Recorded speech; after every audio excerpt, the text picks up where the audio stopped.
This show is going to be unique. I've had the idea for it for a while, but I knew that it was going to require help from other people, and it took me a while to get up the nerve. But I finally got up the nerve, sent out an email to a few friends of the show, personal friends of mine, and what I did was I asked them all one question, same question to each and everybody.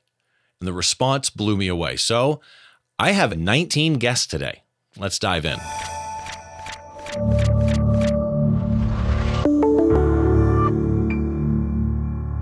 Welcome to Behind the Shot. I'm Steve Brazill, and let me explain today's show for a second. I had someone message me the other day on social media, somebody that I don't know, and they wanted to know how they get started in concert photography. About a week before that, a close friend of mine texted me and said they needed advice on quoting a job, and it got me thinking, haven't we all been on both sides of that equation before, whether it be looking for advice on photography in general, or lens choices, or lighting, or photography techniques, etc. Maybe it's just questions about what to charge for a job or business practices in general.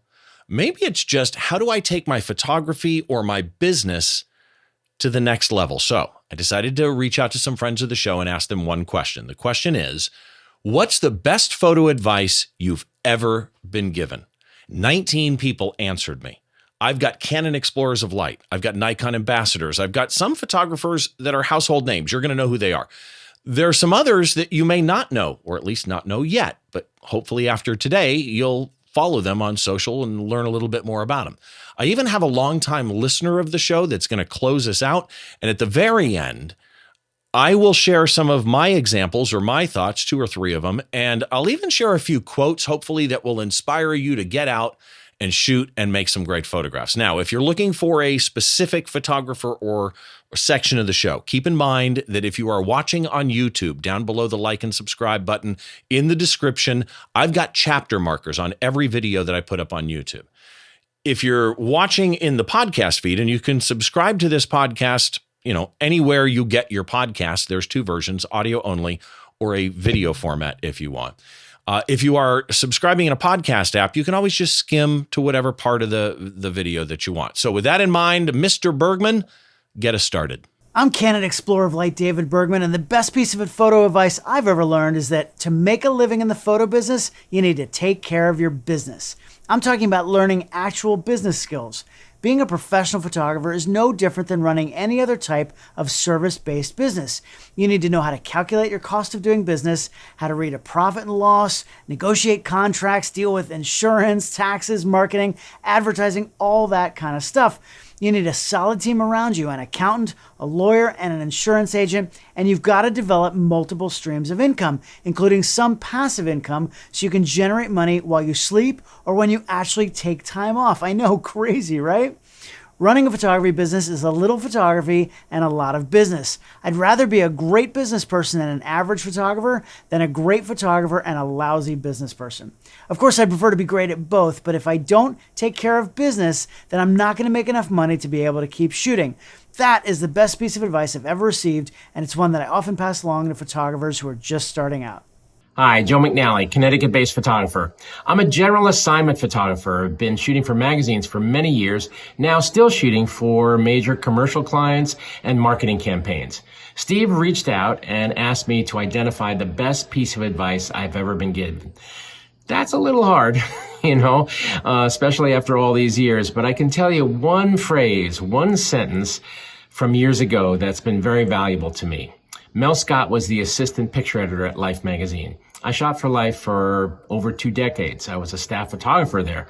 And when you would get a job for Life, naturally the pressure was on and you'd be going crazy trying to settle down in your head and figure out how to do it.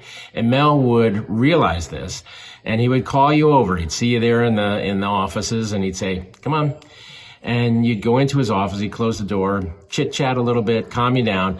And then as you would be going out on the job, Mel would look at you and say, "Joe, surprise me." Short sentence, incredibly valuable. What a gift, right? Just go out and make something different. Bring something back that's going to arrest the eye of the reader of the magazine. Do something different. Surprise me. That phrase has stuck with me for my entire career, and it's been incredibly valuable. So I hope this helps. And Steve, many thanks. Hi, I'm Brad Moore. I'm a photographer and creative producer, and the best advice I've ever been given is this. I can teach you the technical and the gear, but I can't teach you attitude. That was advice given to me by my first boss in the photography world, Joe McNally, whenever I was just a young kid right out of college, and I asked him why he hired me when he could have had any assistant he wanted. And that was what he said. I can teach you all of the technical stuff, but I can't teach you attitude. If you've got a good attitude and you're willing to learn and listen to feedback, that's the main thing. You can follow me on all the social medias at Be More Visuals. That's BMOOREVISUALS. Thanks so much. I'm Andy Anatko, and I'm a technology journalist. And the best piece of photography advice I've ever been given. It's actually a really easy question to answer because I can only remember one time that I specifically was given a piece of advice that really paid off. Maybe even only one time I've ever specifically given a piece of advice. And I was in 5th grade, maybe 6th grade. And I was taking pictures for some sort of like a group school project. I don't know. We didn't have a school newspaper or something like that. I don't know what it was about. But anyway, I was taking pictures during the big obstacle course week during gym class, you know, where they close down the gym and no one can see what's going on because the gym teachers are taking like 2 or 3 days to set up this amazing obstacle course that we're going to spend the entire week like American Ninja Warring all the way through. And so I took a great picture of my friend Amy, who did this. There was an apparatus that was like 2 like traffic cones with a hockey stick on the top of them, and he had to scramble underneath it, then get up and go. And she just made this diving thing underneath it. The back of her heel just like kicked up and hit the board, hit the hockey stick, and so the stick went flying, and her hair was like all flying all the way over the place. And I turned on the flash and everything like that. And we're not talking about with a sophisticated camera either. This is with like the 110 like Kodak pocket camera that I got for Christmas one year that I was using all the time. Something not unlike this. I actually still have a model exactly like that, but you know that something exactly like that. And so I was pretty happy with it when I got the prints back from Lechmere a week later. And so the teacher or the advisor was a really great teacher. They was able to give observations as opposed to criticism, the sort of stuff that sticks with you and teaches you stuff.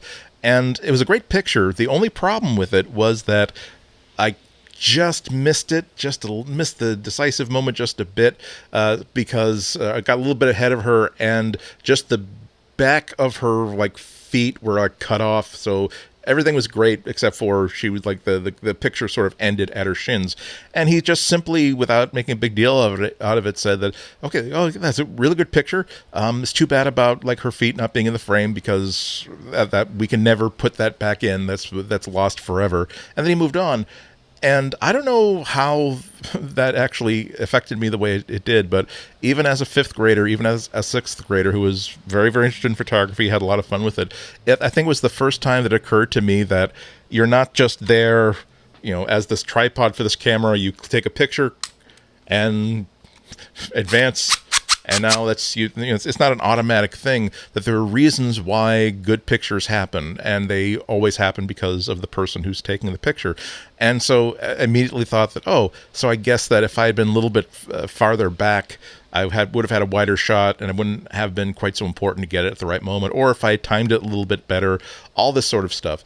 And that sort of has that's definitely one of the most basic and important things that anybody should learn. But I think that it was most effective because it really did land that point that you are in control of taking this picture. You're not necessarily in control of what's happening in front of you, but you're the person who's controlling this camera. To this day, like you're the person in control of like what settings you have to make. When I'm taking pictures like of roller derby, like a terrible hockey rink that has absolutely no lighting whatsoever, you can't control the fact that you have terrible lighting, and it's kind of too bad that the event taking place inside here is super, super fast sports, but you have control over how you want to solve this problem. Do you want to boost up the ISO as high as it's going to go? Do you want to take a risk of having a slower shutter speed and know that you're not going to get a whole lot of great shots, but maybe you'll get some? all this sort of stuff. You are in control of everything that happens behind that camera. So the better choices that you can make, and in the end, the more experience you have so that you know what the choices should be, the better. And that's the best piece of advice I've ever been given about photography. Hi, I'm Christy Goodwin, and I'm a photographer mainly in the music industry. The best advice I've ever been given was by my friend, the late Baron Wolman. He said, always say yes when an opportunity is given to you, because you never know where it might lead you. So I said yes when a 17-year-old unsigned musician asked me to take portraits of him. And now, all these years later, I am the photographer who first captured the early beginnings of Ed Sheeran. So I took his advice. You can find me on all social media platforms, and my handle is always just Christy Goodwin. You can find me everywhere. Thank you.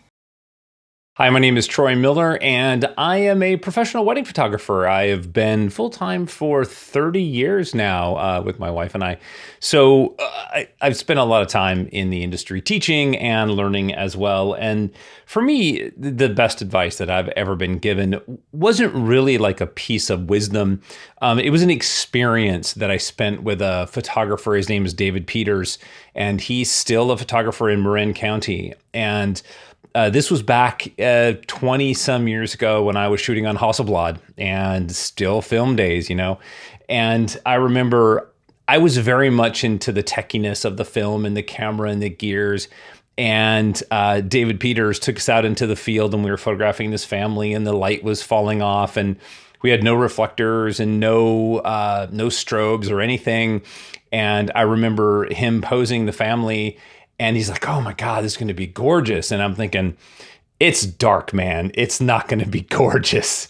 And he's like, just look at this light. Like, this is just beautiful. And he goes, I'm going to have to drag the shutter a little bit, but it's going to be great. And they were fantastic images. And it just completely changed the way that I saw light and the way that I approached my images. I realized very quickly that if it looked good to my eye, I could get it in the camera. And so I very quickly kind of shifted away from, I need strobes and I need reflectors and I need all this stuff, to focusing on the people. And that was one of the other things that I took away from this was, David Peters was and is a very sort of emotional and empathetic type photographer, where he really speaks to the people and tries to get their emotions to come out and to try to get their behaviors to come out. More than maybe even where the pose is or the light is at the time. And that really struck me, not trying to follow along with another photographer's guidance. At the time, it was Monty Zucker and Clay Blackmore that I was following, and trying to duplicate their poses and their lighting techniques. And I just realized, wow, I could just put my couples in good light and interact with them, and I would have amazing images.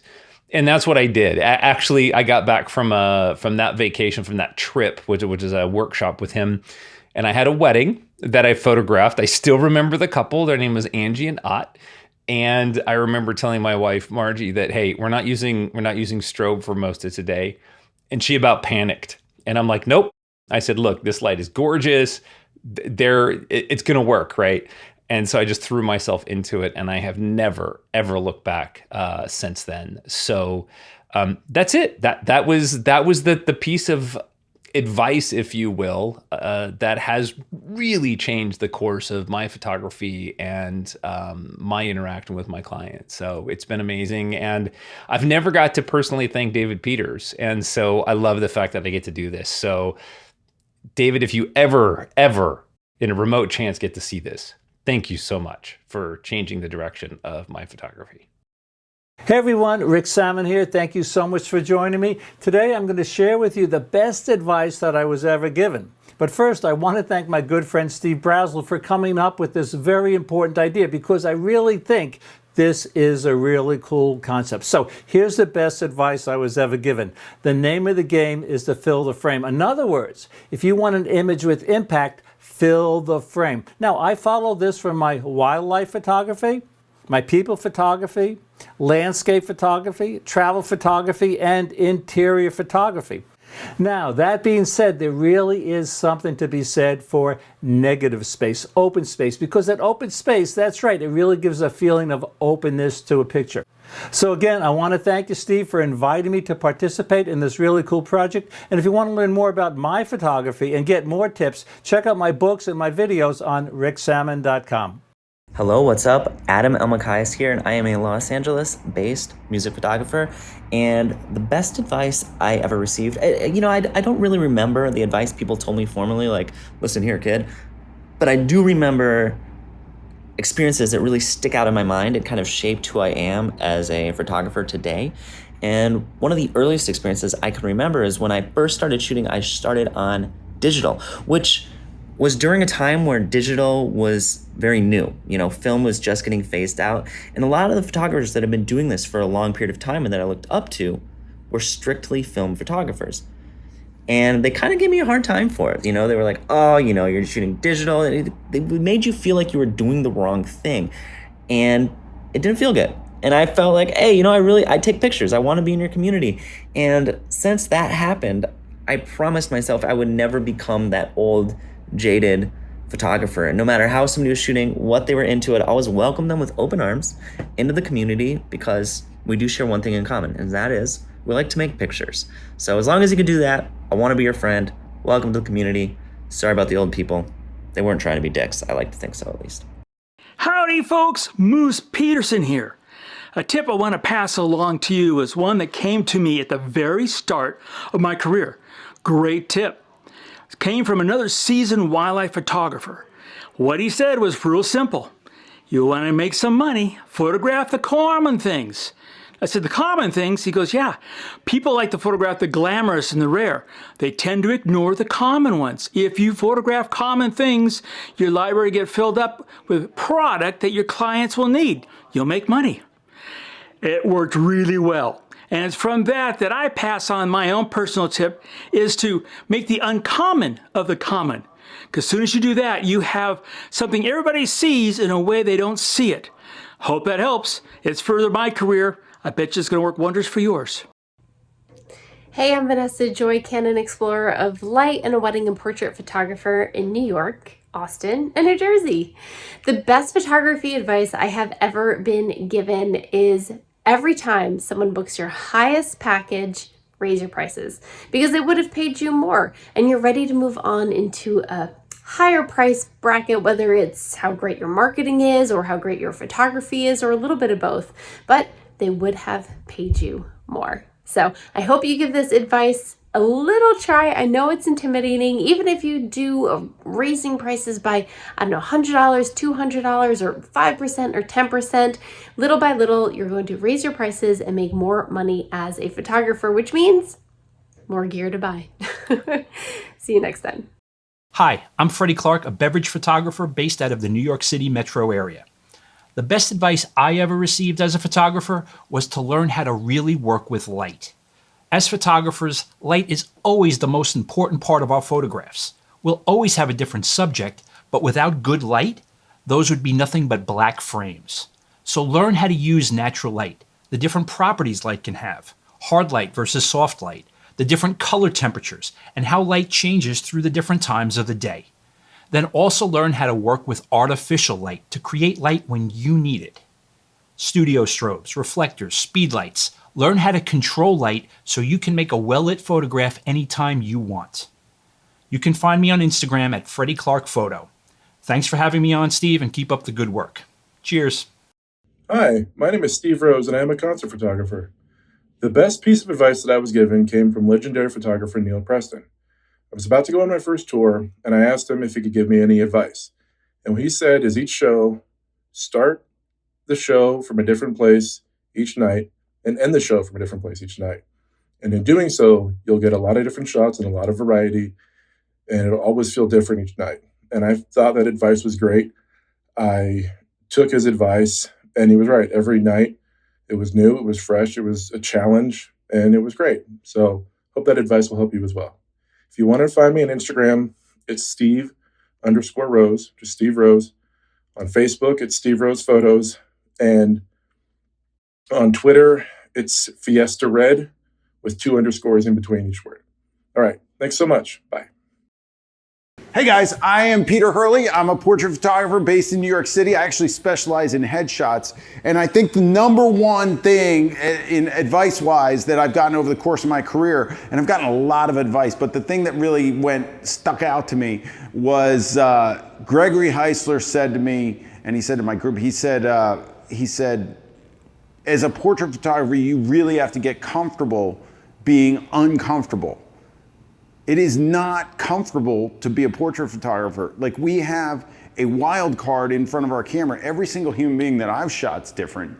They behave differently, they act differently, they feel differently about themselves. And that creates a dynamic between you and them depending upon how they feel about themselves, and you have to perform and light them well and then get this shot of them, and maybe they don't have a great self-image, and now it's like it's really, really uncomfortable to be in that position. Or maybe you have a lighting dilemma that you can't get through.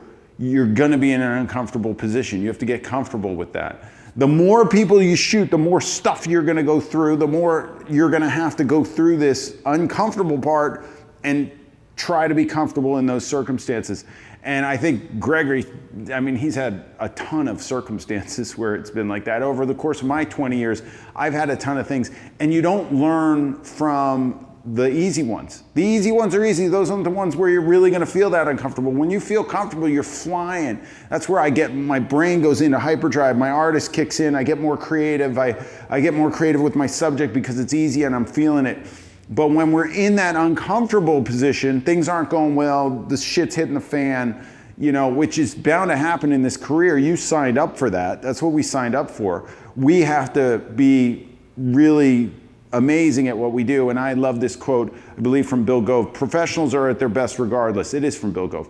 Professionals are at their best regardless. So whenever I get into that situation where I'm uncomfortable, I say that, I'm like, I'm a professional. I'm at my best regardless. Let's get comfortable. Let's figure this out. The other thing that I like to do is I like to call problems projects. So I'm like, okay, this is a problem, and you know it. You got a lighting problem, that's a project. You're gonna solve it, you gotta solve it. Especially if you're on a commercial job getting paid, right? Or you're getting paid in here. I have individuals coming in here and it's not easy. It is not a problem, it's a project. Professionals are at their best regardless, and guys, you're gonna get comfortable being uncomfortable. Hope you enjoyed that. See ya. Hey, what's going on, everybody? I am Matt Pruitt, professional digital content creator. And the best advice that I was given a handful of years ago from a friend was, wow, and gosh, I think back, it was so helpful. But that advice was to challenge myself to a 30-day shoot. A 30-day shoot, as in shoot something every single day for 30 days. And it could be absolutely anything. And the beauty of that is it forced me to pick up my camera, whether it be, my big old camera, or whether it be my phone, and shoot something every single day. It could have been my cup of coffee. It could have been a landscape. It could have been the dogs. It could have been a portrait of somebody. It didn't matter. And also, you didn't have the stress or the pressure of shooting something and then having to publish it. You didn't have to do any of that. The fact of the matter was you just needed to get the reps in and shoot something every single day for 30 days. I turned it into a project, ended up turning it into blog posting and all of that. And it was so helpful. It really did help just get the creative juices flowing, because at the time I was in a bit of a creative rut, and kicking that challenge off really did help me. And I got to tell you, I haven't looked back. So try it out. Make sure you give me a follow over on Twitter and Instagram. I am Ant_Pruitt. You can also check out my YouTube channel. I'm Ant Pruitt on YouTube. And check out my show, Hands On Photography, on Twit TV. Take care. Hello, my name is Jeff Harmon, and I shoot pretty much everything except newborns. No newborns. But I like to dabble in everything else. I have a lot of paid client shoots that I do. But mostly I just talk about photography over at phototacopodcast.com with both the Phototaco podcast and Master Photography podcast. The best advice that was given to me early on. I was told early on that in order to really up my game across all the genres of photography, not just for client work, not just for portraits, was to figure out flash, add artificial light. How do you do that in photography? And I was very skeptical. It came at a really rough time. I didn't take the advice right off because I was priding myself in being a natural light photographer. that was the thing I did. I was able to go and get candid sessions. We could move really fast and take lots of photos with the clients. And I wasn't cumbered down by having to drag light modifiers with me or take flashes or deal with flash controllers that weren't working properly and all the things I could see many photographers out in the field doing. And I thought, no, that natural light is the way to go for client shoots, for portraits. And I put off learning how to do flash. I finally decided to give it a go when I kind of hit the wall where I was like, I'm just not getting any better at this. I'm not getting better looks of what I want. And so I decided to finally give in, follow that advice, invest in some flash and learn how to do it. And it elevated my photography across the board, not just with portraits again. Super compelling. It makes it possible for me to start with a creative vision for a photo and know how to get there. Whether I have to add artificial light or not, I now know the path of how it is I can get to creating that image. So that was the best advice given to me, and I think it's a super compelling thing for all photographers to do, just so you can figure out how to use light and how much light is a part of photography. You can catch me again over at phototacopodcast.com. Thanks, Steve. Hey, what's up? I'm Britt Bowman. I'm a Southern California music photographer, and some of the best advice I've ever been given was to build a network of people that you trust in your community. You never know when you need to bounce an idea off of someone creatively or just need to troubleshoot gear, vent about your job. Sometimes it's nice to just have people that you can talk to about job opportunities or to throw job opportunities to or to receive from. And it's also just nice to have support from people who do similar things as you. So, yeah, I think the friendships are important. All right, well, you can follow me on Instagram at Brit2Ts_Bowman. Bye. Hey, my name is Jose Negrete. I am a Southern California-based event photographer and event producer. And one of the best pieces of advice I've ever gotten was from one of my editors when I was on the Coachella team. And he reminded me something very important at a young age, that was always listen to someone who's been doing what they've been doing for a while, because what it took them 15 years to learn, they can teach you in 15 minutes. And I just kind of started applying that advice to all sorts of parts of my event and production career, and it's helped out a lot. And I've had a lot of mentors throughout the process and a lot of people that, because I was willing to listen and learn, they're willing to teach. So, saves you from learning things the hard way. If you guys want to keep in touch, go ahead and follow me at _Jose Negrete on Instagram. Thanks. My name is Ian Spanier. I'm a commercial portrait photographer here in Los Angeles. I work primarily in the marketing, advertising, and magazine areas. I would say the best advice I got as a young photographer was to shoot. It's pretty simple. It's just like an athlete practicing over and over and over again. It's how you grow as a photographer. The other sort of area that I've added to that is the idea that you should fail, and you should fail a lot. Failing is how you learn and how you grow. And so I make a lot of mistakes, and I love my mistakes. I love to find those areas where things go wrong and how can I come up with a solution to that challenge and then apply it as we go forward down the road, because you will face similar challenges over and over again. So best advice, go shoot. You can find my work at Ian Spanier on Instagram and www.ianspanier.com. Thank you. Wow, some amazing advice so far from some fantastic photographers, but we've got one more for you, and I want to give a little background on this one. Aki Fujita Taguchi is a longtime listener of the show, and I have conversed with her on Twitter many, many times. She even joked to me once that the show helped her with her English.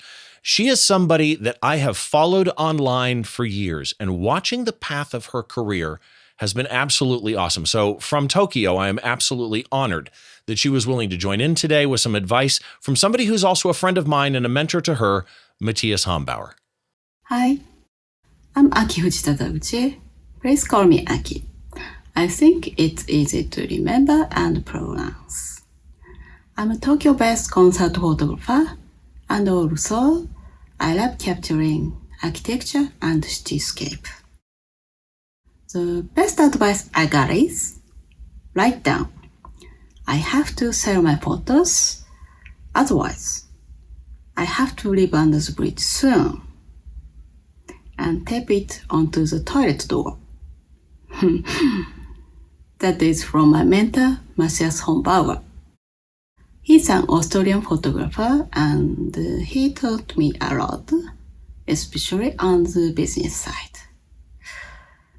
I can't thank him enough because I've always been annoyed by people who asking me take their photos for free. Well, if I could give some kind of advice, I'd tell you that you should have as many chances as possible to show your work. Meet people, make your own fans. It's really important because you'll be supported by them to continue your job. You can see my work on my website www.afdphotography.tokyo. Also follow me on social media such as Facebook, Instagram, Twitter, and Vero at AFD Photography or Aki Fujita Taguchi. See you there, and thanks for having me, Steve. It's a great honor to be a part of your show. Bye. Amazing advice from some amazing photographers. Each and every one of my guests today, thank you very, very much. And I want to leave you with a few of my own, a few bits of advice that I've gotten over the years, and a few quotes that I find myself referring to regularly. So first up, I DJ in radio now, but for about 18 years, I DJ'd weddings and events, company Christmas parties, things like that. And there was one venue, it was El Rancho Grande in Rancho Cucamonga, California. There was one venue that I worked at almost every weekend, and inevitably I'd work with the same photographers. They become friends after a while because you do so many gigs together. And one day I saw this photographer with an old Hasselblad camera. He was crouched in a corner and he's looking down through the top of the camera. I'm thinking, okay, cool. He's taking a shot. He was in that corner for maybe 5 minutes. I finally had to go ask him, what are you doing? I walked over to him, asked him the question, and his response was, I'm waiting for the picture to frame itself. And that has always stuck with me. Keep in mind, this was 15, maybe 18 years before I even took up photography, but it's always stuck with me because now that I do event photography, people often say with event photography, concerts, weddings, things like that we have less control than other types of photography, right? The people aren't models. We can't always pose them. We have to photograph some things at least as they unfold. We may not have control over lighting, but we do have control, right? And it to me, it's a control that matters. We don't have to just snap away all day. We can wait for the right scene and let that scene unfold in front of us, because part of capturing any shot you do is knowing the subject matter, being able to anticipate a moment, and then knowing when that scene unfolds in front of you that you can capture it. And kind of related to that, I want to talk about Alan Hess. Alan Hess is a San Diego-based event, mostly concert photographer. He wrote a book on concert photography. He's a legend, actually, and honored to call him a friend now. But the first time I met him was at an old festival in Southern California called Mayhem Festival. And I nervously went up to him and, said, hi, I'm Steve Brazel. And, he introduced himself. He was very, very kind. And the rest of that day, every photo pit that I was in, I found myself not only shooting the show, but watching Alan work. It was interesting to me how he would, seemingly move to places where nobody else was. And most importantly, and I could see it from the outside, it appeared as though he was operating at a different speed than everybody else, like he had slowed down time. And again, following up on that first one, let the moments come to him. It was brilliant to watch. If you don't know Alan's work, definitely go follow up. And last but not least, Troy Miller. My buddy Troy Miller, who you saw earlier in this show, very close friend of mine, he gave me a key piece of business advice once because I struggle with culling, right? In fact, I'll be honest, I'm horrible at culling. And the reason is I might have 10 shots. I'm just going to throw a number out. Let's say I've got 10 shots. They're all good enough to give to a client, but they're too close to give all 10, right? They're all good enough, but I want the right one, right? I want the best one to give to the client or to post online because you only show pictures that show yourself the way you want to be seen. So I'm looking through these 10 shots and I'm struggling and I'm going, which one do I pick? And Troy said something to me. The client doesn't know the photos that you don't show them even exist. You're worrying about something they don't even know to think about, right? There's 10 shots. I'm panicked which one I give them, but whatever one I give them, they don't know the other 9 exist. That has changed the way I cull my images mostly. I still fall back in that loop now and then. Last thing, I'd like to hopefully inspire you with a few of my favorite quotes. And the first one I heard originally from Adam Elmakias, who you also saw earlier in the show. And in researching it, my understanding is it was originally from Steve Furtick. The reason why we struggle with insecurity is because we compare our behind the scenes with everyone else's highlight reel. Think about that for a minute, right? You only see what John Smith posts on Instagram. John Smith may have had 1,000 shots and he posted 2, and they're amazing. And you compare that as you go through Lightroom or Photoshop or Capture One or whatever with the 1,000 shots that you took. And that's not fair. You're using their highlight reel. That person probably only posted shots that show them in the way they want to be seen to other people. They're not showing their bad work. They're not doing a photo dump of 20 shots, right? That is absolutely key. And last but not least, this one from the amazing Bob Gruen, one of my favorite photographers of all time. A good photograph can show you the facts of what is going on, but a great photograph can show you the feelings. Amazing. Love that quote. Links to all of my guests are in the show notes over at behindtheshot.tv. While you're there, I've got all the ways that you can subscribe if you choose to use a podcast app. All of that information is over at the website. Of course, if you're watching on YouTube, down below the like and subscribe button in the description, you will also find links to all of my guests. Thank you to all of you so much for participating, because you answering that email, you answering that question was so special to me. Like, it really means a lot to me. Make sure you join us next time as we take a look inside the mind of a great photographer by taking a closer look behind the shot.